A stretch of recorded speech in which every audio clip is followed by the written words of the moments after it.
આજના વિડીયોમાં આપણે શેની વાત કરવાના છે? આજનો વિડીયો છે ચેપ્ટર 4 નો યસ દ્વિઘાત સમીકરણ અને એના 1 માર્ક્સના પ્રશ્નો. ચાલો શરૂ કરીએ.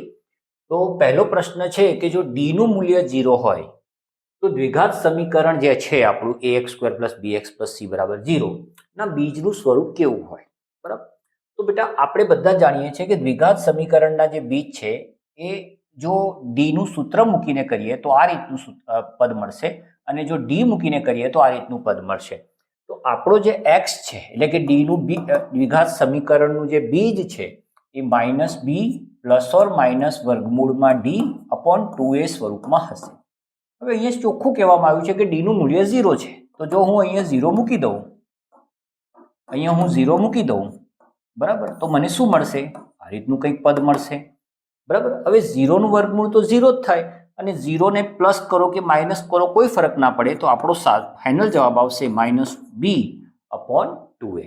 આટલી સિમ્પલ રીતે જો આ સૂત્ર તમે જાણતા હોય અને આ સૂત્ર તમને ક્યાંથી મળશે બિલકુલ ચિંતા કરવાની જરૂર નથી. મારી ટેલિગ્રામ ચેનલ ઉપર જે લાસ્ટ મિનિટ રિવિઝન, બરાબર, છેલ્લા સમયે તમારે જે તૈયારી કરવાની છે એ બધું જ એક પીડીએફમાં મેં મૂકી દીધું છે. તો ત્યાંથી તમને આરામથી આ સૂત્રો મળી જશે. બરાબર. તો આ રીતે આ પ્રશ્ન સોલ્વ કરવાનો હતો આપણે. બરાબર. એટલે સાચો જવાબ આપણે ટીક કરી દઈએ -b/2a. ઓકે, આગળ વધીએ. નીચેનામાંથી કયા સમીકરણના બે બીજનો સરવાળો 3 થાય છે? બે બીજ. હવે દ્વિઘાત સમીકરણમાં જે બીજ છે એ જ દ્વિઘાત બહુપદીમાં શૂન્યો કહેવાય છે, જેને આપણે અહીંયા બીજ કહીએ છીએ અને ત્યાં શૂન્યો કહીએ છીએ. અને જો તમે દ્વિઘાત સમીકરણ જાણતા હોય, દ્વિઘાત બહુપદી જાણતા હોય, તો જે અહીંયા જે વચ્ચે x નો જે સહગુણક આપ્યો છે, બરાબર, એને આપણે બે બીજોનો સરવાળો એટલે કે શૂન્યોનો સરવાળો કહીએ છીએ. તો આ ક્લિયર હોવું જોઈએ તમારે. પણ અહીંયા શરત એ છે કે x² ની આગળનું પદ એટલે x² નો સહગુણક 1 હોવો જોઈએ. બરાબર છે. તો તમે આ આલ્ફા અને બીટા લઈ શકો. તો આમાંથી એવું કયું સમીકરણ છે જેમાં x² નો સહગુણક 1 છે? તો શું આમાં x² નો સહગુણક 1 છે? ના, એટલે એ નહીં આવે. આમાં x² નો સહગુણક 1 છે, -1 છે. બરાબર, સમજાવું છું. આમાં x² નો સહગુણક સર વર્ગમૂળમાં 2 છે, એટલે આ પણ નહીં આવે. બરાબર. અને આમાં x² નો સહગુણક સર 1 થઈ શકે એમ છે. જો કેવી રીતે? તો હું ઓપ્શન ડી ની વાત કરું તો 3x² - 3x + 3 = 0. બહુ જ ઘાટી પેન છે તો આપણે એને થોડી આછી કરી દઈએ. બરાબર. હવે આ બધાને જો હું 3 વડે ભાગી દઈશ, બરાબર, તો x² - x + 1 આ બધાને હું 3 વડે ભાગું છું. 0 ને પણ 3 વડે ભાગીશ તો જવાબ આવશે 0. હવે તમે જોઈ શકો છો કે અહીંયા x² નો સહગુણક તો 1 થઈ ગયો, પણ x ની આગળ જે આપણે જોઈએ છે 3 એ નથી, માટે આ ઓપ્શન પણ નથી. તો સર હવે બચ્યું કોણ? b. તો ચાલો b ની વાત કરીએ આપણે. તો b છે -x² + 3x, બરાબર, અને -3 = 0. હવે જેમ આપણે આ બધાને 3 વડે ભાગ્યું, શું આ બધાને માઇનસ વડે ન ભાગી શકાય? કેમ સર? કેમ કે અહીંયાનો જે સહગુણક છે +1 હોવો જોઈએ, જે અહીંયા છે -1. તો આપણે આ માઇનસને હટાવવા માટે બધાને માઇનસ વડે ગુણો કે ભાગો, વાત એકની એક જ છે. તો અહીંયા થઈ જશે +x², આ થઈ જશે -3x, બરાબર, આ થઈ જશે +3 અને આ તો 0 તો પ્લસ કે માઇનસ 0 જ હોય. બરાબર. તો આ રીતે હવે જો આને ત્યાં સાથે સરખાવું, x² - α + બીટા x + α × બીટા, તો તમે જોઈ શકો છો કે બીજોનો ગુણાકાર 3 આવશે અને બીજોનો સરવાળો કેટલો આવશે? 3. બરાબર. હવે તમે કહેશો સર અહીંયા -3 છે. હા, તો આપણે માઇનસ જ જોઈએ છે. જો અહીંયા +3 હોત ને તો જવાબ -3 આવત. બરાબર. તો અહીંયા જે આપ્યું છે એ પ્રમાણે આપણો સાચો જવાબ કોણ છે? b છે. ઓકે, તો આ રીતે તમારે આ દાખલો સોલ્વ કરવાનો હતો. આગળ વધીએ. દ્વિઘાત સમીકરણ તમને આપ્યું છે ax². ચલો, કયું સમીકરણ છે? ax² 2x² સોરી -વર્ગમૂળમાં 5x અને +1 = 0 આ સમીકરણ છે. બરાબર. તો એના બીજ કેવા છે તમારે કહેવાનું છે. હવે એના બીજ કોણ નક્કી કરશે? તો d નક્કી કરશે, વિવેચક નક્કી કરશે. બરાબર. અને d નું સૂત્ર શું છે? b² - 4ac. તો કોને b કહેવાય? તો આપણે બધા જાણીએ છીએ આને a કહેવાય, આને b કહેવાય અને આને c કહેવાય. અચળ પદને c કહેવાય. બરાબર. તો આ બધી કિંમતો જો હું આ d ના સૂત્રમાં મૂકું તો b નું મૂલ્ય કેટલું છે? -વર્ગમૂળમાં 5. બરાબર. એ નું મૂલ્ય કેટલું છે? એ નું મૂલ્ય છે 2 અને સી નું મૂલ્ય કેટલું છે? 1. બરાબર. માઇનસ વર્ગમૂળમાં 5 નો હું સ્ક્વેર કરું તો પહેલા તો માઇનસ નો સ્ક્વેર પ્લસ થઈ જશે અને વર્ગમૂળમાં 5 નો સ્ક્વેર થઈ જશે 5 અને આ બધાનો ગુણાકાર કરું તો 4 દુ કેટલા થઈ જશે? 8. હવે જે જવાબ આવ્યો એ આવ્યો -3 એટલે કે ડી નું મૂલ્ય આવ્યું ઋણ. બરાબર. અને ઋણ એટલે 0 કરતા કેવું હોય? નાનું હોય. હવે જ્યારે ડી નું મૂલ્ય 0 કરતા નાનું હોય એટલે કે ઋણ હોય તો બીજ કે ઉકેલ ન મળે. બરાબર. તો આપણો સાચો જવાબ છે કે આને વાસ્તવિક બીજ નથી. આ આપણો સાચો જવાબ છે. આ રીતે તમારે આ પ્રશ્ન સોલ્વ કરવાનો હતો. બરાબર. ચલો હવે અહીંયા શું આપ્યું છે? x² + 1 નો સ્ક્વેર -x² બરાબર 0. બરાબર. હવે આના બીજ કેટલા હોય? તો જે પણ સમીકરણની જે બહુપદીમાં સમીકરણમાં જે બહુપદી છે એની જેટલી ઘાત એટલા બીજ. બરાબર. સમજણ ના પડી. હવે આમાં પહેલી નજરે તો એવું દેખાય છે કે જે x છે એની ઘાત કેટલી છે? 2 છે. બરાબર. પણ ના, આપણે સાદું રૂપ આપવાનું છે. હવે આનું સાદું રૂપ આપીશું તો શું થશે? તો પહેલા અહીંયા a + b નો સ્ક્વેર એ નિયમથી સાદું રૂપ આપીએ તો પહેલા પદનો સ્ક્વેર +2 ગુણ્યા પહેલું પદ ગુણ્યા બીજું પદ વત્તા બીજા પદનો સ્ક્વેર. આ મેં આનું સાદું રૂપ આપ્યું. હવે એની પાછળ ઓલરેડી -x² છે બરાબર 0. બરાબર. અહીંયા મેં કયો નિયમ લગાવ્યો? બેટા અહીંયા મેં આ નિયમ લગાવ્યો a ± b નો સ્ક્વેર બરાબર પહેલા પદનો સ્ક્વેર વચ્ચે જે નિશાની હોય એ 2 ગુણ્યા પહેલું પદ ગુણ્યા બીજું પદ વત્તા બીજા પદનો સ્ક્વેર. આ તમને નિયમ આવડતો હોવો જોઈએ વિસ્તરણનો કે અવયવીકરણનો. હવે x ના સ્ક્વેરનો સ્ક્વેર એટલે x ની કેટલી ઘાત થાય? 4. આનો ગુણાકાર કરીએ તો 2x² અને 1 નો સ્ક્વેર કેટલો થાય? 1 માઇનસ છે x² બરાબર 0. તો આપણને આપેલું જ છે. હજુ થોડું સાદું રૂપ આપું તો 2x² માંથી x² જાય તો સર x² વધે બરાબર +1 બરાબર 0. બરાબર. હવે તમે જોઈ લો આમાં ઘાત કેટલી છે? 4 ઘાત છે. તો સાચો જવાબ કેટલો આવશે? એટલો આવશે. સમજી ગયા હશો તમે? જેટલી ઘાત એટલા ઉકેલ. બરાબર. તો આનો સાચો જવાબ તમને મળશે કેટલો? 4. ઓકે. તો આ રીતે તમારે ગણતરી કરવાની હતી. ચલો હવે આ દ્વિઘાત સમીકરણ x² - 2 બરાબર 0 નો ઉકેલ શોધો. બરાબર. હવે આ દ્વિઘાત સમીકરણ છે તો આના 2 બીજ હશે. વધુમાં વધુ 2 બીજ હોઈ શકે. હવે એ 2 બીજ મારે શોધવા છે તો ઘણા બધા રસ્તા છે. આના હું અવયવ પાડી દઉં. બરાબર છે. અથવા બીજો એક રસ્તો છે કે હું અહીંયા ડી નો ઉપયોગ કરું. જે સૂત્ર છે આપણું દ્વિઘાત સૂત્રનો જે ઉપયોગ છે ડી નો ઉપયોગ છે એ આપણે અહીંયા કરી શકીએ. બરાબર. પણ એક ત્રીજો અને સિમ્પલ રસ્તો છે કે -2 પેલી બાજુ જાય તો પ્લસ થઈ જાય તો x² બરાબર કેટલા થઈ જશે? 2. બરાબર. હવે જો મારે x નું મૂલ્ય શોધવું હશે તો સ્ક્વેર હટાવવો પડશે તો એનું વર્ગમૂળ કરવું પડશે એટલે 2 નું વર્ગમૂળ. તો જવાબ આવ્યો વર્ગમૂળમાં 2. હવે તમે કહેશો સર આ તો એક જ ઉકેલ છે. તો યાદ રાખો બેટા, કોઈ પણ સંખ્યાનું વર્ગમૂળ તમે કરો તો એનો જવાબ હંમેશા પ્લસ ઓર માઇનસ હોય. એટલે આપણો સાચો જવાબ છે x બરાબર ± વર્ગમૂળમાં 2. અહીંયા ભૂલ કરતા જ હોય છે વિદ્યાર્થી. બરાબર. તો આ ભૂલ ના થાય એનું ધ્યાન રાખવાનું. અને અહીંયા તમે જો ઓપ્શનમાં તમને આપેલો છે પહેલો ઓપ્શન કે વર્ગમૂળમાં 2 પ્લસ અને વર્ગમૂળમાં 2 માઇનસ. તો અહીંયા 2 ઉકેલ આપણને મળે અને આ બંને ઉકેલ શક્ય છે. કેટલાક ચેપ્ટર એવા છે કે જેમાં આ માઇનસ વાળું પદ જે છે એ શક્ય નથી હોતું. એટલે આપણે આદત પડી જાય છે આપણાને કે આપણે માઇનસને ધ્યાનમાં જ નથી લેતા. પણ હંમેશા જ્યારે બી તમે રૂટ નીકાળો તો તમારે હંમેશા જવાબ પ્લસ ઓર માઇનસ લેવાનો. પછી ચેપ્ટરના રેફરન્સમાં જવાબ જો પ્લસ આવતો હોય તો ખાલી પ્લસ લેવાનો અને માઇનસ ના લેવાનો હોય તો એને ઇગ્નોર કરી દેવાનું. શક્ય નથી કહી દેવાનું. બરાબર. પણ અહીંયા બંને શક્ય છે તો લખવું પડશે. ઓકે. આગળ વધીએ. સમીકરણ આપ્યું છે નું એક બીજ તમને આપ્યું છે. બરાબર. હવે કોઈ પણ સમીકરણનું બીજ એટલે શું? કોઈ પણ સમીકરણનું બીજ એટલે શું? તો બેટા કોઈ પણ સમીકરણનું બીજનો મતલબ એ થાય x નું મૂલ્ય. બરાબર. x નું મૂલ્ય છે. બરાબર. શું આપ્યું છે? x નું મૂલ્ય 5/2. બરાબર. હવે મારે k નું મૂલ્ય શોધવું હોય તો જો આ સમીકરણમાં હું x મૂકી દઈશ તો મને k નું મૂલ્ય મળી જશે. તો અહીંયા જ્યાં જ્યાં મને x દેખાય છે ત્યાં હું 5/2 પહેલા મૂકી દઉં. બરાબર. 5/2 પહેલા મૂકી દઉં. બરાબર. હવે અહીંયા 10 એમને રહેવા દો. 5 નો સ્ક્વેર થઈ જશે 25 અને 2 નો સ્ક્વેર થઈ જશે 4. બરાબર. અહીંયા આ ગુણાકાર આપણે કરવો પડશે. બરાબર. અને પછી જે જવાબ આવે આપણે છેલ્લે લખીએ છીએ. તો અહીંયા જો ભાગ ચાલે છે 2 વડે 5 25 પંચા 125 ભાગ્યા 2. અહીંયા પણ ગુણાકાર કરવો પડશે. છેદ તો 2 જ રહેશે. બરાબર. તો 5 9 45, 4 5 દુ 10 ને 4 14, 145 પ્લસ કે બરાબર 0. હવે તમે જો આ બંને સંખ્યાઓના છેદ સરખા છે તો આપણે અંશની બાદબાકી કરીશું કેમ કે વચ્ચે માઇનસ છે. તો 125 માંથી 145 જાય તો કેટલા વધે? સર 20 વધે, પણ કેવા? -20. તો -20 ભાગ્યા 2 પ્લસ કે બરાબર 0. હવે -20 ને 2 વડે ભાગીશું તો બેટા જવાબ આવશે -10 પ્લસ કે બરાબર 0.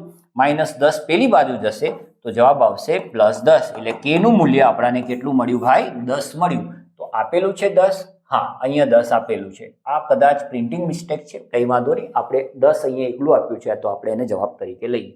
બરાબર, આગળ વધીએ. ફરીથી એક દ્વિઘાત સમીકરણ આપ્યું છે તમને, 3x² -6x + 2 બરાબર 0. બરાબર, હવે એનો વિવેચક તમારે શોધવાનો છે. વિવેચક એટલે કે ડી, જેનું સૂત્ર થાય b² - 4ac. આ સૂત્ર ખાસ યાદ રાખવાનું છે. આ ચેપ્ટરમાં બે તો સૂત્રો છે, એક વિવેચકનું સૂત્ર અને એક જે બીજ છે એટલે કે x ના જે બે બીજ મળવાના છે એ સૂત્ર. બરાબર, જેમાં આ તો આવી જ જાય છે. ઓકે, તો અહીંયા તમે અલગ અલગ કિંમતો મૂકી દો. ચલો, b કેટલો છે? તો બેટા x નો સહગુણક b છે એટલે કે -6. a કેટલા છે? 3 છે, x² નો સહગુણક. બરાબર, અને c કેટલા છે? અચળ પદ 2 છે. બરાબર, હવે -6 નો સ્ક્વેર કરીએ તો કેટલો આવશે? 36 આવશે.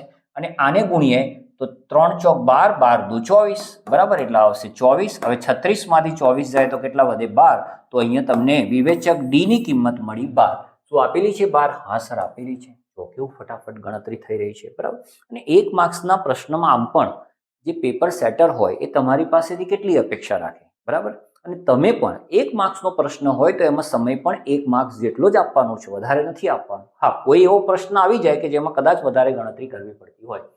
હવે આ એક સમીકરણ તમને આપ્યું છે, ના બીજ વાસ્તવિક અને સમાન છે. હવે કોઈ પણ દ્વિઘાત સમીકરણના બીજ વાસ્તવિક અને સમાન ક્યારે હોય? વાસ્તવિક અને સમાન ક્યારે હોય?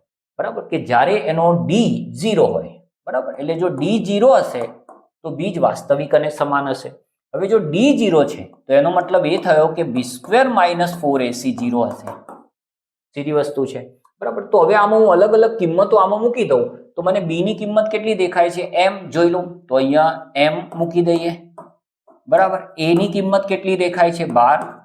અને c ની કિંમત કેટલી દેખાય છે? 5. બરાબર, તો આ રીતે મેં બધી કિંમતો મૂકી દીધી. હવે m નો સ્ક્વેર તો m² થઈ જશે. 12 ચોક 48 અથવા 4 પંચા 20 ને 12 દુ 24 એટલે 240 બરાબર 0. બરાબર, હવે આ -240 પેલી બાજુ લઈ જાઉં તો એ +240 થઈ જશે.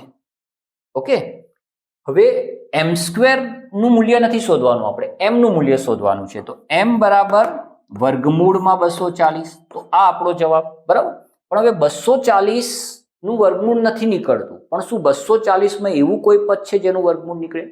તો આપણે 240 ના અવયવ વિચારીએ તો 240 ના આપણે અવયવ પાડી દઈએ, કામ કરીએ. બરાબર, તો જેના આ રીતે તમે ડાયરેક્ટ જો કોઈ સંખ્યાના તમે વર્ગમૂળ ના વિચારી શકતા હોય અથવા અવયવ ના વિચારી શકતા હોય તો આપણે ચેપ્ટર 1 માં શીખ્યા છે એ પ્રમાણેના અવિભાજ્ય અવયવ પાડી દેવાના. 2 વડે 60, 2 વડે 30, 2 વડે 15, 3 વડે 5 અને 5 વડે 1. બરાબર, તો હવે તમે જો વર્ગમૂળ કાઢવાનું છે તો આનું વર્ગમૂળ 2 વાર 2 નું વર્ગમૂળ 2 થઈ જશે, કેમ કે 2 દુ 4, 4 નું વર્ગમૂળ 2, ફરીથી 2 વાર 2 નું વર્ગમૂળ 2, એટલે ટૂંકમાં 4 વાર 2 નું વર્ગમૂળ થઈ જશે 2 વાર 2. બરાબર, સિમ્પલ ભાષામાં કહું તો 16 નું વર્ગમૂળ 4. બરાબર, અને 15 નું વર્ગમૂળ નહીં નીકળે. તો અહીંયા આપણો જવાબ આવશે 4 વર્ગમૂળમાં 15. અને હમણાં જ શીખવાડ્યું એ પ્રમાણે આ જવાબને તમારે લખવું પડશે પ્લસ ઓર માઇનસ. બરાબર, તો આ રીતે તમારે આની કિંમત શોધવાની હતી. 4 વર્ગમૂળમાં 15, હા જવાબ આપેલો છે. પ્લસ ઓર માઇનસ એ પણ આપ્યો છે. જોયું તમે? અહીંયા તમે પછી પેલી આદત પડી હોય કે ભાઈ આનું વર્ગમૂળ તો પ્લસ જ નીકળશે કેમ કે એવી આદત પડી ગઈ છે આપણાને, તો અહીંયા તમને એ જવાબ મળશે જ નહીં તમારા પ્રમાણે, હે ને? તો આપણે હંમેશા પહેલો જવાબ પ્લસ ઓર માઇનસ વાળો વિચારવાનો, પછી ચેપ્ટરને ધ્યાનમાં રાખીને ખાલી પ્લસ આવતો હોય તો પ્લસ જ લખવાનો. ઓકે, આગળ વધીએ. નો વિવેચક આપેલો છે 81. એનો મતલબ કે ડી નું મૂલ્ય તમને આપી દીધું છે 81. તો તમારે કે નું મૂલ્ય શોધવાનું છે. જો મેક્સિમમ પ્રશ્ન વિવેચક એટલે કે ડી ના સૂત્ર પરથી પૂછાય છે. બરાબર, તો અહીંયા ડી ની જગ્યાએ હું 81 લઈ લઉં. બી નું મૂલ્ય કેટલું આપ્યું છે? તો x નો સહગુણક મને દેખાય છે 5, તો હું 5 નો સ્ક્વેર લઈ લઉં. એ મને કેટલો દેખાય છે 2, તો હું 2 લઈ લઉં.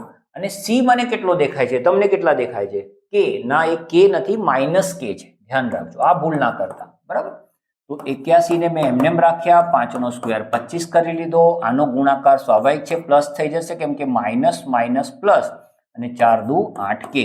બરાબર, હવે આ 25 પ્લસ છે, આમ જશે તો માઇનસ, તો 81 માઇનસ 25 બરાબર 8 કે. બરાબર, હવે 81 માંથી 25 જાય, 80 માંથી 25 જાય તો 55, 55 ને 56, તો અહીંયા આવશે 56. બરાબર, 56 બરાબર 8 કે.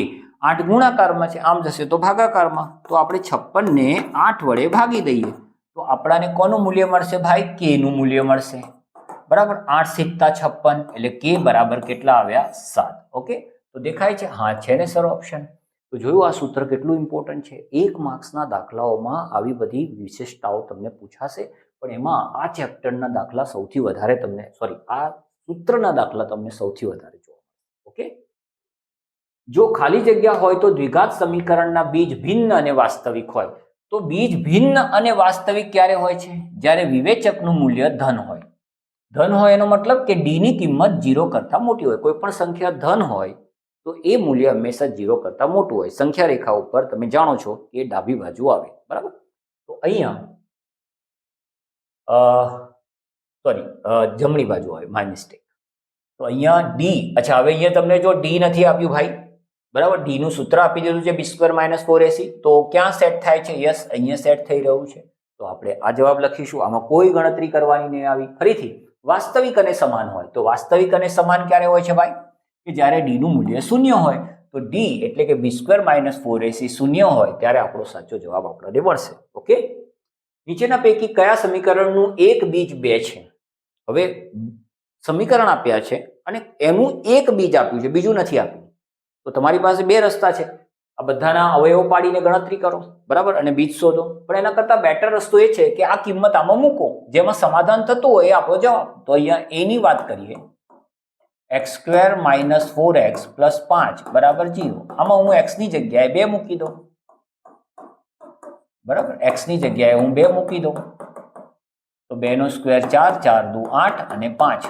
બરાબર, તો 8, 4 ને 5 9, 9 માંથી 8 જાય તો કેટલા આવશે? 1. બરાબર, તો 1 બરાબર 0 નથી, માટે આ શક્ય નથી. એટલે કે આનું બીજ 2 ન હોઈ શકે. ચલો બી ની વાત કરીએ. બી ની વાત કરીએ. જો આ પ્રશ્નને ઉકેલવાના ઘણા બધા રસ્તા છે, બરાબર, હું એમાંથી એક શીખવાડી રહ્યો છું. તમે બીજા રસ્તા પણ યુઝ કરી શકો છો. તો x² + 3x - 12 બરાબર 0. બરાબર, હવે હું અહીંયા x ની જગ્યાએ 2 મૂકી દઉં, તો 2 નો સ્ક્વેર થાય 4 અને 3 દુ 6 - 12. તો 6 ને 4 10, 10 માંથી 12 જાય તો -2 ઇઝ નોટ ઇક્વલ ટુ 0. તો આ પણ શક્ય નથી. ચલો હવે સી ની વાત કરીએ. બરાબર, છેલ્લી ગણતરી છે આ, અને આ નહીં હોય તો ડી તો સાચો થઈ જ ગયો, નક્કી થઈ ગયું આ. બરાબર, ચલો તો અહીંયા x ની જગ્યાએ 2 મૂકીએ. જ્યાં જ્યાં મને x દેખાય છે ત્યાં x નું બીજ, એટલે કે આ સમીકરણનું બીજ જે x નું મૂલ્ય છે એ મેં મૂકી દીધું. તો 2 નો સ્ક્વેર 4, 4 દુ 8, 7 દુ 14 અને અહીંયા 6. બરાબર, તો 6 ને 8 14, 14 માંથી 14 જાય 0 બરાબર 0. માટે આપણો સાચો જવાબ કયો છે? સી છે. આ રીતે સર સી થી બી ના જવાબ આવ્યો તો ડી ની ગણતરી કરવાની જ નહોતી. ડી આપણો સાચો જવાબ થઈ જાય. ઓકે, ઓકે, હવે તમને એક સમીકરણ આપ્યું છે, એના 2 સમાન ઉકેલ હોય, બંને ઉકેલ સમાન છે. હવે ઉકેલ સમાન ક્યારે હોય? જો ડી નું મૂલ્ય કેટલું હોય? 0 હોય. હવે ડી જો 0 છે તો એનો મતલબ એ થયો કે b² - 4ac આપણું શું હશે? 0 હશે. ઓકે, તો બી નું મૂલ્ય અહીંયા કેટલું છે? તો તમે જો અહીંયા સમીકરણ તમારા માટે મારે લખવું પડશે કે k + 1 x² - 2k - 1x + 1 બરાબર 0. બેટા x² નો જે સહગુણક છે એ a કહેવાય. x નો સહગુણક અહીંયાથી લઈને અહીંયા સુધીનું આને b કહેવાય, અને અચળ પદને આપણે c કહીશું. હવે આ કિંમતો હું અહીંયા મૂકું તો b ની જગ્યાએ હું શું મૂકીશ? તો જો -2 કૌંસમાં k - 1 નો સ્ક્વેર. આ b ની કિંમત મૂકી. બરાબર, ચલો 4 a ની કિંમત કેટલી છે? k + 1. અને c ની કિંમત કેટલી છે? સારું છે, એક જ છે. બરાબર, 0 આપણને આપેલું છે. હવે આનું સાદુરૂપ આપીએ તો -2 નો સ્ક્વેર કેટલો થાય? 4. અને આ કૌંસનો પણ સ્ક્વેર કરવો પડશે. માની લો કે આ કૌંસમાં એ અને બી હોત તો શું તમે ખાલી એ નો સ્ક્વેર કરત? ના, તમારે એ સ્ક્વેર બી સ્ક્વેર આવું લખવું પડે, વચ્ચે ગુણાકારની નિશાની હશે, બરાબર? તો અહીંયા તમારે 2 નો બી સ્ક્વેર કરવાનો, કે -1 નો પણ સ્ક્વેર કરવાનો. હવે અહીંયા 4 ને 1 સાથે ગુણું તો એ થઈ જશે ખાલી 4, બરાબર? કે +1. હજુ આને 0 સાથે કે +1 સાથે ગુણવાનું બાકી. હવે આનો સ્ક્વેર કરીએ તો આનો સ્ક્વેર થઈ જશે કે સ્ક્વેર -2k +1, અને આ 4 ને અંદર ગુણી દઈએ તો -4k -4 = 0. હવે આ 4 ને આની સાથે ગુણી દઈએ તો 4k સ્ક્વેર -8k +4 -4k -4 = 0. તો જો +4 -4 ઉડી જાય છે, 4k સ્ક્વેર એમને એમ રાખીએ આપણે, બરાબર છે? -8k અને -4k કેટલા થઈ જશે? -12k બરાબર 0. આ બંનેમાંથી તમે જો 4k કોમન નીકળે તો બાકી રહેશે k -3 બરાબર 0. ઓકે, તો આ રીતે તમને પદ મળ્યું. હવે જો આ પદ મળે છે તો કાં તો 4k 0 હશે અથવા k -3 0 હશે. જો 4k 0 હશે તો 4 ગુણાકારમાં છે, આમ જશે તો ભાગાકારમાં, તો 0/4 માટે k નું મૂલ્ય આવશે 0, બરાબર? પણ જો k -3 0 હશે તો k બરાબર -3 પહેલી વાર જશે તો +3. તો આ રીતે k ના તમને 2 મૂલ્ય મળશે. હવે જરા જોઈએ તો અહીંયા 3 તો નથી આપ્યું ભાઈ, બરાબર? મને અહીંયા 3 ક્યાંય દેખાતું નથી, તો k નું પહેલું મૂલ્ય કયું આવ્યું? 0, બરાબર? તો અહીંયા તમે 0 લખી શકો છો. ઓકે, અહીંયા 3 ક્યાંય દેખાતું નથી, તો આ જવાબ આના માટે સાચો છે. ઓકે, દ્વિઘાત સમીકરણ 4x² - 12x + 9 નો વિવેચક શોધો. કેટલો ઈઝી દાખલો છે. હવે વિવેચક શોધવા માટે અહીંયા b નું મૂલ્ય કેટલું લઈશું આપણે? -12. ઈઝી છે. હવે આટલા બધા દાખલા ગણ્યા પછી તમને અંદાજ આવી ગયો હશે. a નું મૂલ્ય છે 4 અને c નું મૂલ્ય છે 9, બરાબર છે? માઇનસ નો સ્ક્વેર પ્લસ થાય ને 12 નો સ્ક્વેર આપણે બધા જાણીએ છીએ 144 થાય, બરાબર? અને ચોખ્ખું 16 9 144 લો, તો 144 માંથી 144 જાય તો વિવેચક આપણાને મળ્યો 0. પતી ગયો દાખલો. ઓકે, ઈઝી દાખલો, વેરી ગુડ. ફરીથી વિવેચકનું મૂલ્ય 1 આપ્યું છે તો k નું મૂલ્ય શોધો. તો આ પણ પેલા જેવો દાખલો થયો. તો વિવેચક એટલે અહીંયા 1 આપેલો છે, બરાબર? અહીંયા 1 આપ્યો છે અને b તમારે b ની કિંમત કેટલી લેવાની છે? 3 -3 છે, બરાબર?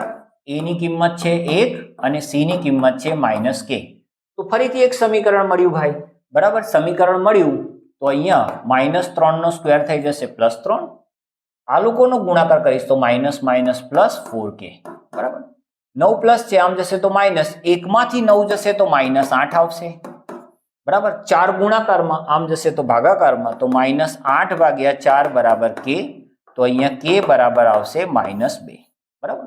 તો છે આપેલું છે? હા આપેલું છે, જવાબ આવી ગયો. ઈઝી, બરાબર? આગળ વધીએ. વિવેચકનું મૂલ્ય શોધો. ફરીથી વિવેચક આવ્યું તો ચલો d શોધવો છે મારે. b નું મૂલ્ય કેટલું છે? 6. a નું મૂલ્ય કેટલું છે? 1 અને c નું મૂલ્ય છે 9. કેટલા ઈઝી દાખલા છે તમે જુઓ. 6 નો સ્ક્વેર 36 અને 9 ચોક 36, બરાબર? 36 માંથી 36 જાય તો 0. આનો પણ જવાબ 0 આવ્યો.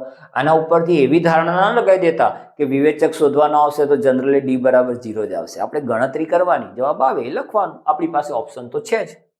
ઓકે, ચલો ફરીથી વિવેચક શોધવાનો દાખલો આવ્યો. હવે આનો બી જવાબ 0 આવી ગયો તો આપણા તો મગજમાં સેટ થઈ જાય કે ભાઈ 0 જ આવશે જવાબ. પણ ના, એવું દરેક વખતે નહીં બને. જોઈએ અહીંયા તો અહીંયા b નું મૂલ્ય છે -12, a નું મૂલ્ય છે 4 અને c નું મૂલ્ય છે 9, બરાબર?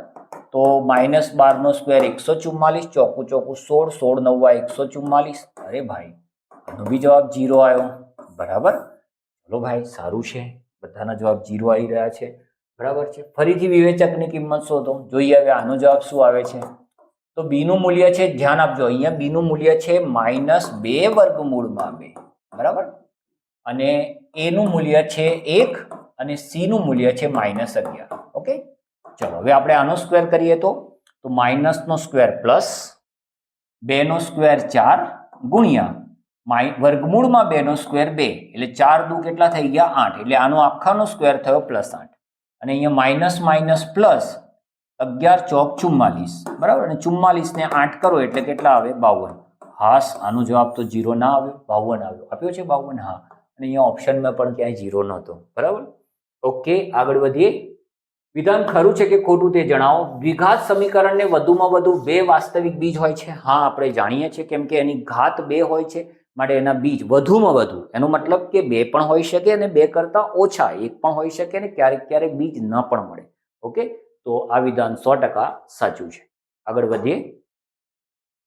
ના 2 ભિન્ન ઉકેલ મળે. હવે ભિન્ન ઉકેલ ક્યારે મળશે? તો આપણે બધા આ કોષ્ટક જાણીએ છીએ, કેટલું ઇમ્પોર્ટન્ટ કોષ્ટક છે આ. જો કેટલા બધા દાખલામાં આવ્યું, બરાબર. તો આ કોષ્ટક તો તમારે ખાસ સમજીને જવાનું છે. તો અહીંયા આપણે ડી શોધી દઈશું. હવે ડી શોધીશું આપણે, બરાબર. તો બી નું મૂલ્ય કેટલું છે? 10, એ નું મૂલ્ય છે 1 અને સી નું મૂલ્ય છે 25, બરાબર. તો 10 નો હું સ્ક્વેર કરીશ તો 100 આવશે અને 25 ચોક 100, બરાબર. તો જવાબ કેટલો આવ્યો? 0. હવે જવાબ 0 આવ્યો, ડી નું મૂલ્ય 0 આવે તો બંને બીજ સમાન બીજ મળે અને અહીંયા કહ્યું છે ભિન્ન ઉકેલ છે, માટે આ વિધાન કેવું છે? ખોટું છે. ઓકે, તો ડી નક્કી કરશે કે ઉકેલ કેવા મળશે. દ્વિઘાત સમીકરણ x² - 7x + 12 = 0. હવે જો ફરીથી કોઈ પણ દાખલો સોલ્વ કરવાની બેટા ઘણી બધી રીતો છે. હવે અહીંયા તમને 2 ઉકેલ આપ્યા છે, બરાબર. તો હું આના ઉકેલ શોધી દઉં. તો ઉકેલ શોધવામાં દ્વિઘાત સૂત્રનો ઉપયોગ કરી શકીએ, અવયવનો ઉપયોગ કરી શકીએ. મને જે બેસ્ટ રસ્તો લાગશે હું કરીશ. તમારી પાસે બી બધા રસ્તા જો તમને ખબર હશે ને તો તમે બી આ લેવલ પર પહોંચી શકો કે ભાઈ તમને જે બેસ્ટ લાગશે તમે કરશો. આમાં મને એવું લાગે છે કે અહીંયા અવયવ પાડવા જોઈએ. કેમ? કેમ કે 12ના એવા 2 ભાગ કે જેથી એનો સરવાળો 7 થાય. 4 તરી 12. તો સીધા જ અવયવ હું લખી શકું છું x - 4 અને x - 3. આવું ત્યારે કરી શકીએ જ્યારે x² નો સહગુણક કેટલો હોય? 1 હોય. તો કાં તો x - 4 = 0 હશે અને કાં તો x - 3 = 0 હશે. તો અહીંયા x નું પહેલું મૂલ્ય આવી શકે 4 અને બીજું મૂલ્ય આવી શકે 3. તો શું આ 2 ઓપ્શન છે? હા, 3 અને 4 છે, માટે આ વિધાન સાચું છે. ઓકે, આગળ વધીએ. વિવેચક 0 છે. ચાલો ભાઈ ચેક કરી લઈએ 0 છે કે નહીં, બરાબર. તો બી નું મૂલ્ય છે -26, બરાબર. એ નું મૂલ્ય છે 1 અને સી નું મૂલ્ય છે 169, બરાબર. હવે 26 નો સ્ક્વેર કરીએ. માઇનસ નો સ્ક્વેર પ્લસ થઈ જશે એ તો ખબર છે, પણ 26 નો સ્ક્વેર તો 4 × 36, 3 6 દુ 12 દુ 24 ને 3 27, વધી પડી 2 2 દુ 4 ને 2 6 676. અને આનો સ્ક્વેર કરીએ એટલે ગુણાકાર કરીએ. 9 ચોક 36, 3 6 ચોક 24 ને 3 27, 2 4 × 4 ને 2 6. અરે વાહ, 0 આવ્યો. હા, વિવેચક 0 છે. બહુ સાચી વાત છે, બરાબર. તો આવું સારો જ પ્રશ્ન હતો. ચલો, હવે આનું એક બીજ આપ્યું છે ને એમની કિંમત તમને કીધી છે શોધવાની. અહીંયા આપી છે, સાચું છે કે ખોટું એ નક્કી કરવાનું છે. તો હું એક કામ કરું છું, આ જે બીજ આપ્યું છે એ શું છે? x નું મૂલ્ય છે. તો આમાં મૂકી દઉં, બરાબર. તમને x બરાબર કેટલા આપ્યા છે? 3. આ જે બીજ છે એ x નું મૂલ્ય છે, બરાબર. તો અહીંયા x ની જગ્યાએ હું 3 મૂકી દઉં ભાઈ. તો 3 નો સ્ક્વેર થઈ જશે 9, 4 તરી 12 પ્લસ m બરાબર 0. બોલો, 9 માંથી 12 જાય તો -3 પ્લસ m બરાબર 0. -3 આમ જશે તો +3 થઈ જશે, તો m નું મૂલ્ય થઈ જશે 3, બરાબર. અને અહીંયા તમને m નું મૂલ્ય 3 આપ્યું છે, માટે આ વિધાન 100% કેવું છે? સાચું છે. ઓકે, દ્વિઘાત સમીકરણને એક સમમ્ય બીજ અને બીજું અસમમ્ય બીજ હોઈ શકે. હા, કેમ ના હોઈ શકે? બરાબર છે. એક સમમ્ય બીજ અને બીજું અસમમ્ય બીજ. તમે વિચારો, હોઈ શકે કે ના હોઈ શકે? તો તમે સમજો સૂત્ર શું છે દ્વિઘાત સમીકરણના બીજનું, કે ભાઈ x બરાબર -b ± વર્ગમૂળમાં d અપોન 2a. આ સૂત્ર છે, બરાબર. હવે d નું મૂલ્ય જો પૂર્ણ વર્ગ સંખ્યા હશે તો એનું વર્ગમૂળ નીકળશે, બરાબર. તો બંને બીજ કેવા આવશે? સમય આવશે. પણ જો d નું મૂલ્ય પૂર્ણ વર્ગ નહીં હોય, એટલે કે એનું વર્ગમૂળ નહીં નીકળતું હોય, જેમ કે 5, તો 5 નું વર્ગમૂળ ના નીકળે તો આપણે લખીશું વર્ગમૂળમાં 5.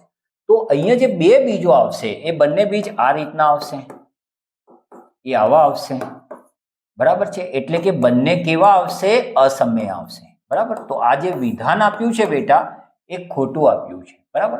કાં તો બંને બીજ સમય હશે અને કાં તો બંને બીજ અસમય હશે. ઓકે, યાદ રાખજો. ચલો, સી ની સંજ્ઞા વિરોધી હોય તો તે સમીકરણનો બીજ વાસ્તવિક હોય. એ અને સી ની સંજ્ઞા વિરોધી હોય, એટલે કે a પ્લસ હોય તો c માઇનસ હોય અને a માઇનસ હોય તો c પ્લસ હોય.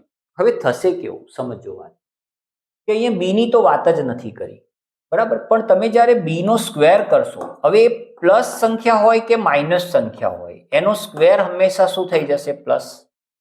બરાબર. અને અહીંયા ધારો કે એ માઇનસ છે, ઓલરેડી આગળ માઇનસ સૂત્રમાં આપેલું છે જો, બરાબર. એ માઇનસ છે, આપણે અત્યારે કોઈ સંખ્યા નથી લખતા, આપણે ખાલી એની નિશાની લખીએ છીએ. અને સી પ્લસ છે, અથવા શું હોઈ શકે? એ પ્લસ હોય અને સી માઇનસ હોય. અલ્ટિમેટલી તો આ બધાનો ગુણાકાર થવાનો, બરાબર. તો આ લોકોનો ગુણાકાર માઇનસ માઇનસ પ્લસ જ થવાનો છે, સીધી વસ્તુ છે. અને બે ધન સંખ્યાઓનો સરવાળો ધન થવાનો, બરાબર છે. તો આ જે સરવાળો છે હંમેશા 0 કરતા કેવો આવવાનો? મોટો આવવાનો, બરાબર. તો એના બીજ જે હશે એ ઓલવેઝ કેવા હશે? વાસ્તવિક હશે. માટે આ વિધાન કેવું છે? સાચું છે, બરાબર. જો આ બંનેની નિશાની સરખી હોત, એટલે કે એ અને સી ની નિશાની સરખી હોત, તો જવાબ કયો આવે એ તમે આવી રીતે ગણતરી કરીને વિચારો, અથવા થોડાક એક્ઝામ્પલ લઈને વિચારો, બરાબર. 2-4 એવા સમીકરણો લો કે જેમાં એ અને સી ની નિશાની સરખી છે, તો તમને એકદમ આઈડિયા આવી જશે કે જવાબ કેવી રીતે મળે છે. ઓકે. ગ્રીક દેશના કયા ગણિતશાસ્ત્રીએ લંબાઈ શોધવાની ભૌમિતિક રીત વિકસાવી છે? આવા બધા પ્રશ્નો પણ બોર્ડ પૂછી લેતી હોય છે, કેમ કે ચોપડીના ઘણા બધા ખૂણાઓ એવા છે કે જ્યાં આપણે પહોંચતા નથી. તો ત્યાંથી પણ બોર્ડ ઘણા બધા પ્રશ્નો એવા લઈને આવે છે અને વિદ્યાર્થી થોડા કન્ફ્યુઝ થઈ જાય છે. બેટા, આ પ્રશ્ન પણ ચોપડીમાંથી જ પૂછાયો છે. મેં અહીંયા ચોપડીનું જ કટિંગ લીધું છે, તમે જોઈ શકો છો. કીધું છે ગ્રીક દેશના કયા ગણિતશાસ્ત્રીએ લંબાઈ શોધવાની ભૌમિતિક રીત વિકસાવી? તો જો અહીંયા લખ્યું છે કે ગ્રીક ગણિતશાસ્ત્રી યુક્લિડે લંબાઈ શોધવાની ભૌમિતિક રીત વિકસાવી, બરાબર. એટલે આપણો જવાબ હશે યુક્લિડ, બરાબર. તો આવા બધા પ્રશ્નો માટે પણ તમારે તૈયાર રહેવું જોઈએ. ઓકે, આગળ વધીએ. દ્વિઘાત સમીકરણ ax² + bx + c = 0 ના બીજ લખો. ક્યારે? જ્યારે b² - 4ac 0 કરતા મોટું હોય. એટલે એનો મતલબ કે જે d ની કિંમત છે એ ધન હોય, બરાબર. જો ધન હશે તો બે ભિન્ન વાસ્તવિક બીજ મળે. બે ભિન્ન વાસ્તવિક બીજ મળે, બરાબર. અને એ બીજ લખવાનું કીધું છે, એ બીજ લખો તો તમે એ બીજને આ રીતે લખી શકો છો -b ± વર્ગમૂળમાં d/2a. આ પણ તમે લખી શકો છો. ઓકે. છેલ્લો પ્રશ્ન, બરાબર છે. તમને બે સમીકરણો આપ્યા છે અને સામે 3 ઓપ્શન આપ્યા છે, તો આપણે એના જવાબો શોધવાના છે. ચલો પહેલાની વાત કરીએ. x² - 9x + 20 = 0, બરાબર. તો જોડકા જોડવાના છે, ના વિવેચક ખાલી જગ્યા છે. આનો વિવેચક કયો છે એ તમારે કહેવાનું છે. તો વિવેચક શોધવા માટે તો બેટા વિવેચકનું સૂત્ર જ ઉપયોગ કરવું પડશે, b² - 4ac, બરાબર. ચલો, b ની જગ્યાએ આપણે લઈશું -9, a ની જગ્યાએ 1 અને c ની જગ્યાએ 20. તો -9 નો સ્ક્વેર થઈ જશે 81, બરાબર. અને 20 ચોક 80, એટલે -80. 81 માંથી 80 જાય તો કેટલા વધે? 1. તો પહેલાનો સાચો જવાબ છે 1, બરાબર. અને હવે બીજાની વાત કરીએ કે ભાઈ x² - 6x + 9 = 0, બરાબર. એનો આપણે d શોધીએ તો b ની જગ્યાએ -6, a ની જગ્યાએ 4 તો 4, a ની જગ્યાએ 1 અને c ની જગ્યાએ 9. તો 6 નો સ્ક્વેર થઈ જશે 36, બરાબર. અને અહીંયા આ લોકોનો 9 ચોક 36. મેં કંઈ ભૂલ કરી દીધી? હા, મેં ભૂલ કરી. શું ભૂલ કરી? યસ, મેં 100% અહીંયા ભૂલ કરી. અહીંયા લખવાનું હતું માઇનસ, બરાબર. તો -9 ચોક 36, બરાબર. 36 માંથી 36 જાય તો કેટલા વધે? 0.